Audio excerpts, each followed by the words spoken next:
मेरे पास तुम्हारी CCTV footage है। जब कभी भी अपराध की दुनिया में कोई जुर्म होता है और उस संगीन जुर्म की खबर आती है तो हमारे आंखों के सामने सिर्फ अपराधी का चेहरा आने लगता है, लेकिन हर बार ऐसा नहीं होता कि जुर्म करने वाला कोई पेशेवर अपराधी ही हो। कई बार गुनाह करने वाले ऐसे भी लोग होते हैं जिनके करतूत के बारे में हम कभी सोच भी नहीं सकते। ऐसा ही एक मामला राजधानी दिल्ली में 6 साल पहले आया था, जिसने सबका दिल दहला दिया। 23 जून 2018 दिन के लगभग 1 बजे दिल्ली कैंट मेट्रो स्टेशन के नजदीक सड़क पर एक महिला की बहुत ही बुरी अवस्था में लाश पाई जाती है। पहले तो बॉडी की पहचान नहीं हो पाती है, लेकिन जब होती है तो पुलिस डिपार्टमेंट में हड़कंप मचाती है, क्योंकि मरने वाली महिला कोई आम महिला नहीं थी। ये एक हाई प्रोफाइल मामला था। पुलिस कातिल और कत्ल की वजह खोजने में पड़ जाती है। पुलिस की जांच में जो मामला सामने आता है उसे सुनकर हर किसी के होश उड़ जाते हैं। ये महिला कौन थी, कत्ल की वजह क्या थी, कातिल कौन था और कातिल कैसे पकड़ा जाता है, सब कुछ इस एपिसोड में फिल्मांकन के द्वारा समझाया गया है। सर, हिट एंड रन का केस लगता है, सीधा सीधा एक्सीडेंट। हाँ रवि, बात तो तुम बिल्कुल सही कह रहे हो। फॉरेंसिक की रिपोर्ट आ रही है, इससे मामला बिल्कुल क्लियर हो जाएगा। मैं कमिंग सर? कमिंग। जय सर। सर, फॉरेंसिक रिपोर्ट आ गई।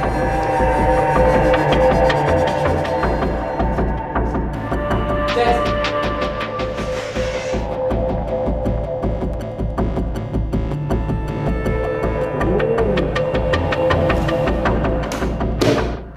ये तो साला मर्डर है। वो कैसे सर? क्योंकि इस महिला के गर्दन पे तेज धार वाले हथियार से रेता गया है। मर्डर केस को एक्सीडेंट में बदलने के लिए उसके ऊपर गाड़ी चढ़ाई गई। हो सकता है ये हत्या रोबरी या सेक्सुअल असॉल्ट के चक्कर में हुई। तो एक काम करो, यस सर। सभी थाने में इसकी फोटो भेजो और जल्दी। ओके सर, तुरंत कर।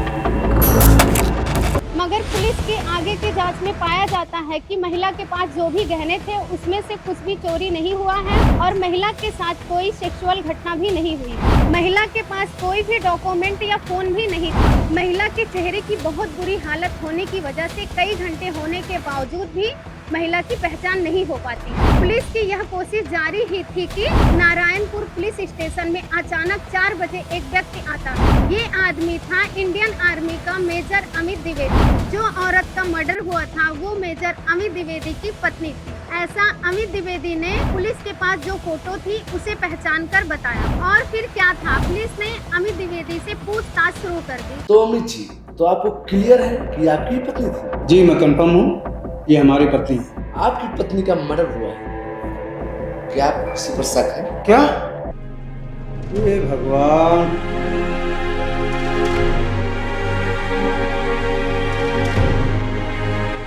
दरअसल हमारी पत्नी का नाम शैलजा द्विवेदी है और ये पंजाब के अमृतसर की रहने वाली है। हमारी कुछ साल पहले शादी हुई, 6 साल का एक बेटा भी है। सर, मुझे निखिल होंडा के ऊपर शक है। ये निखिल होंडा कौन? आपको इनके ऊपर क्यों शक है? दरअसल निखिल होंडा भी एक मेजर है और हम दोनों की पोस्टिंग 2015 में नागालैंड के दीमापुर में हुई थी। हम दोनों काफ़ी अच्छे दोस्त थे। एक दिन मैंने निखिल को अपने घर पे बुलाया खाने पे और वहीं पे हमारी पत्नी की दोस्ती निखिल से हुई। इन दोनों ने अपना नंबर एक दूसरे को दिया। शैलजा मेरी पत्नी एक मॉडल थी और कई ब्यूटी कॉन्टेस्ट जीत चुकी थी। एक दिन मैंने अपनी पत्नी को निखिल होंडा से बात करते हुए वीडियो कॉल पे देखा। मैंने अपनी पत्नी को इस बात पे बहुत समझाया और हाँ, इस बात पे उसको बहुत पछतावा भी हुआ। और मेरी पत्नी का कहना था कि हम दोनों सिर्फ दोस्त हैं। फिर मेरा ट्रांसफ़र दिल्ली हो गया और हम अपनी फैमिली के साथ दिल्ली आर्मी कैंप में रहने लगे। आपकी पत्नी सुबह घर से कितने बजे निकली थी? सर, उसके पैर में कुछ प्रॉब्लम थी, इसलिए वो रोज़ सुबह 10 बजे आर्मी गाड़ी से घर से ड्राइवर के साथ निकलती थी। मगर आज सुबह जब हॉस्पिटल छोड़ के आया और दोबारा जब लेने के लिए गया तो ये पता चला कि आज हॉस्पिटल पहुंची ही नहीं। रवि, फटाफट शैलजा और निखिल होंडा की कार डिटेल्स और हॉस्पिटल के सामने के सीसीटीवी फुटेज चाहिए। Yes sir. निखिल होंडा और शैलजा के कॉल डिटेल से पता चलता है कि निखिल कई महीनों से शैलजा को फोन कर रहा था।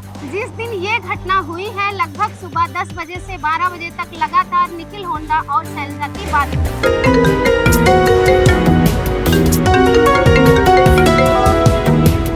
हेलो, फोन क्यों नहीं पिक कर रही है? देखो यार, मैं तुम्हें ना हमेशा से दोस्त मानती हूँ और मेरे हस्बैंड को जब से तुम्हारे मेरे दोस्ती के बारे में पता चला ना, तब से चीज़ें बहुत बदल गई। मैं अपने हस्बैंड से बहुत प्यार करती हूँ, इसलिए ना मैं इस दोस्ती को यहीं पर ख़त्म करना चाहती हूँ।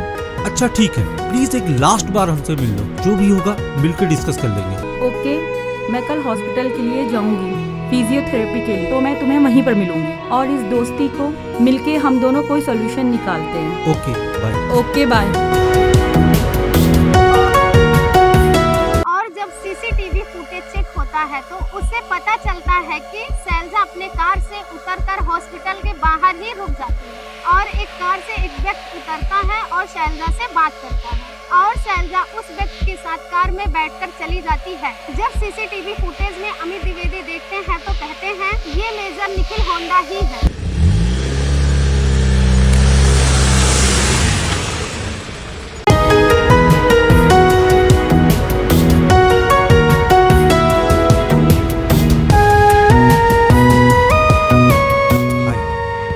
हाँ बोलो, क्या बात करनी थी? फटाफट बोलो, कोई देख लेगा दिक्कत हो जाएगी मुझे। शायद हमारा यहाँ बात करना ठीक नहीं रहेगा। कार से कहीं अगल बगल चलते हैं और वहीं चलकर बात करते हैं। थोड़ा जल्दी करना। हाँ, मेरे पास बिल्कुल भी टाइम नहीं है। ओके चलो। ओके।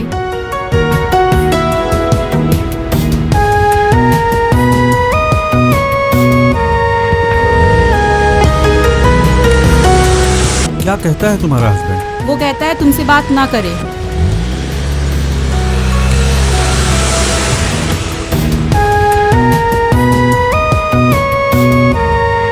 और कैसी हो? मुझे बहुत जल्दी है, बताओ क्या बात करना चाहते हो? देखो मैं ना तुमसे बहुत प्यार करता हूँ और जानती हो तुम्हारा पति ना तुमसे प्यार नहीं करता, वो तुमसे ज्यादा अपने काम को प्यार करता है। प्लीज मेरे प्यार को समझो। यार मैं अपने पति को नहीं छोड़ सकती हूँ, प्लीज ऐसा मत बोलो। प्लीज ऐसा मत बोलो, मैं तुमसे शादी करना चाहता हूँ। तुम अपने पति को डिवोर्स दे दो। प्लीज तुम अपने पति को डिवोर्स दे दो। आई एम सॉरी, मैं अपने पति को नहीं छोड़ सकती हूँ। और तुम्हारे मेरे दोस्ती की रही बात, और यहीं पर स्टॉप करते हैं। और वैसे भी ना तुम्हारे बीवी बच्चे हैं, मैं तुम्हें ना एक दोस्त समझती हूँ। बीवी और बच्चा? मैं उनको अभी फोन करता हूँ, मैं अभी उनको छोड़ देता हूँ।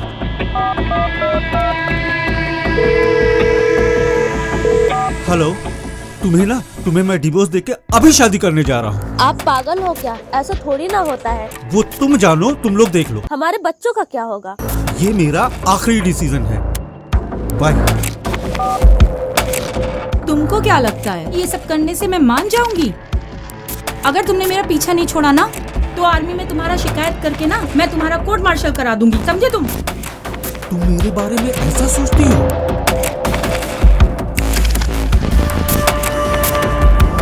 जब तुम मेरी नहीं हो सकती ना, तो तुम किसी की नहीं हो सकती।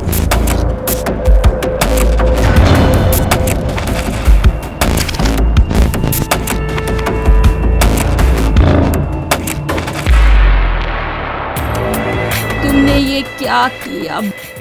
बहुत गलत किया।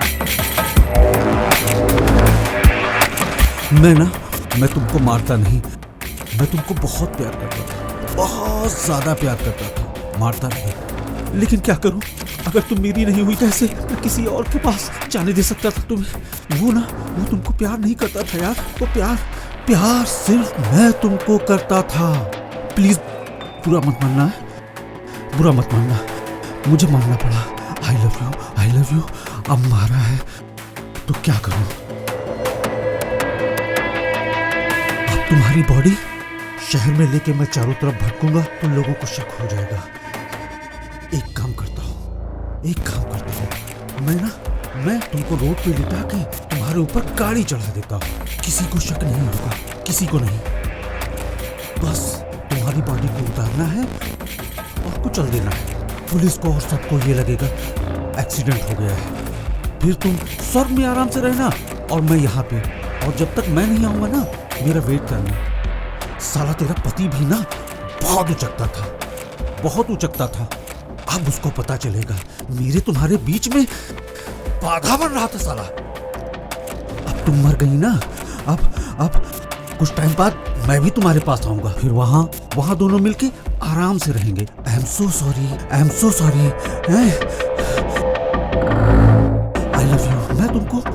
बहुत प्यार करता था। तुमको मारना ना मेरी मजबूरी थी। I love you, I love you. Police तुरंत निखिल होंडा के बारे में पता करती है, तो पता चलता है कि निखिल की मेरठ बेस कैंप में पोस्टिंग है। पुलिस तुरंत वहां के लिए रवाना होती है और निखिल होंडा को अरेस्ट करके दिल्ली लाती है और फिर शुरू होती है पुलिस की पूछताछ। तो बताओ मेजर, तुमने शैलजा को क्यों मारा? मैंने किसी को नहीं मारा, और वैसे भी आपको तो पता ही होगा इंस्पेक्टर साहब, मेरा नाम मेजर निखिल होंडा है। तो आप ऐसा सोच भी कैसे सकते? झूठ मत बोलो, मेरे पास तुम्हारी सीसीटीवी फुटेज है शैलजा को हॉस्पिटल से पिक करने की। और हाँ, तुम्हारी ना कॉल डिटेल्स मेरे पास है। जब तुम मर्डर करने के बाद मेरठ जा रहे थे ना, जो रास्ते में टूल प्लाजा पड़ता है, वहाँ का भी सीसीटीवी फुटेज मेरे पास है। मर्डर वाले दिन तुम्हारी और शैलजा की मोबाइल लोकेशन साथ ही, ये ध्यान रख लेना। तुम्हें ना फांसी दिलाने के लिए इतना ही काफी है। तो बिना टॉर्चर आराम से पता मैं ना शैलजा को प्यार करता था, बहुत ज्यादा, और मैं उसके बिना जी नहीं सकता।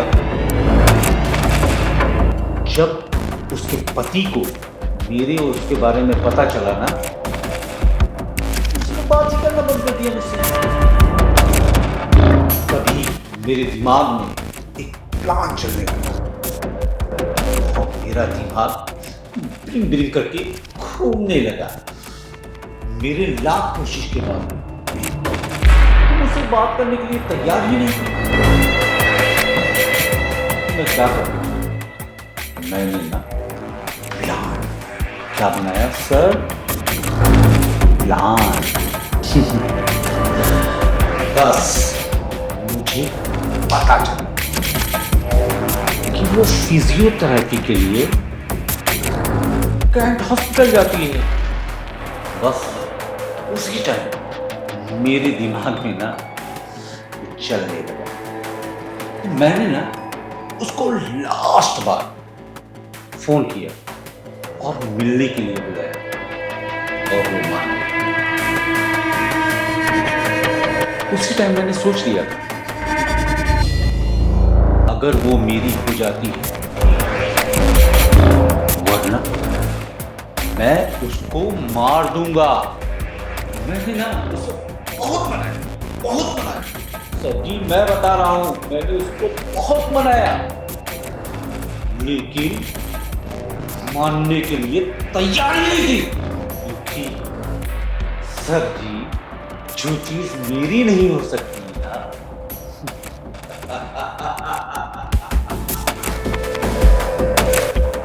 वो किसी की नहीं। और मुझे ना सर जी, इस चीज का कोई पछतावा नहीं है। मैं बोलता हूं, मुझे ना इस चीज का कोई पछतावा नहीं है। मिस्टर निखिल होंडा अपने स्वार्थ के लिए किसी की जान ले ली, अब जेल जाने के लिए तैयार हो जाओ।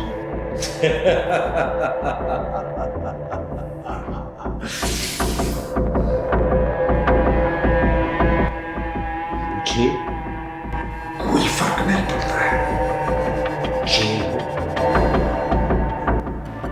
या फांसी, शैलजा नहीं, कुछ भी। क्या कोई अपने व्यक्तिगत स्वार्थ के लिए किसी की जान ले सकता है, एक परिवार को बिखेर सकता है? जी हाँ, यही किया निखिल होंडा ने। मैं करिश्मा गुप्ता रेड प्राइम से आपसे विदा लेती हूँ। मिलते हैं नेक्स्ट एपिसोड में। सतर्क रहें, सुरक्षित रहें। जय हिंद, जय भारत।